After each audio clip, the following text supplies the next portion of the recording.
Welcome to TreasuryONE's weekly market review. Now, last week saw a flurry of blue lights as South Africa welcomed its 4 BRICS partners.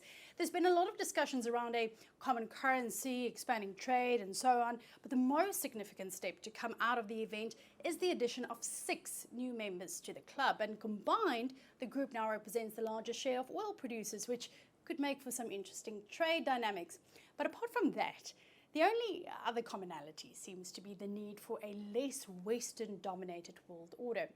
And staying on South African soil, July's inflation has slowed to its lowest levels in 2 years, bolstering the case for the SARB to hold off on rate hikes for the remainder of the year. And as with the currency, although it has enjoyed some support from firmer commodity prices recently, it remains under pressure as attractive US yields continue to drain liquidity out of the market, and that's placing riskier assets on the back foot. Meanwhile, last week's Jackson Hole symposium saw the Fed continuing with its hawkish narrative. Powell's speech showed that the Fed remains ready to hike rates further if necessary, but it appears less eager to do so than before.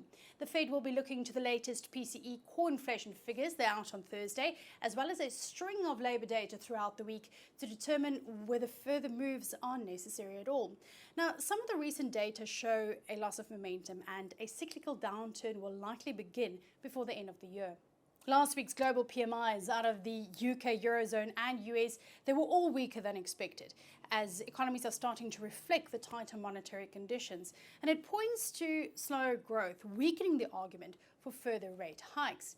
The Chinese economy is under pressure, that much is now clear. Industrial profits declined in July as companies continue to struggle with margin pressures and soft demand. The question now is what stimulus is required to gain some economic traction.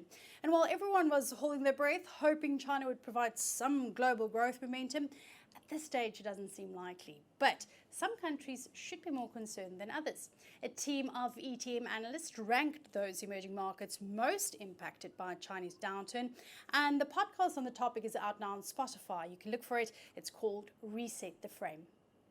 Happening this week, we're expecting South Africa's budget balance for July to swing into the red on the back of declining tax revenues. The broader picture remains very worrisome.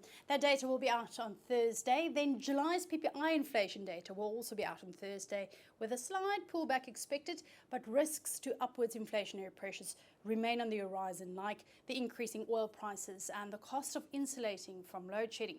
Then data on SS trade balance will also be out this week, with a narrow deficit expected for July.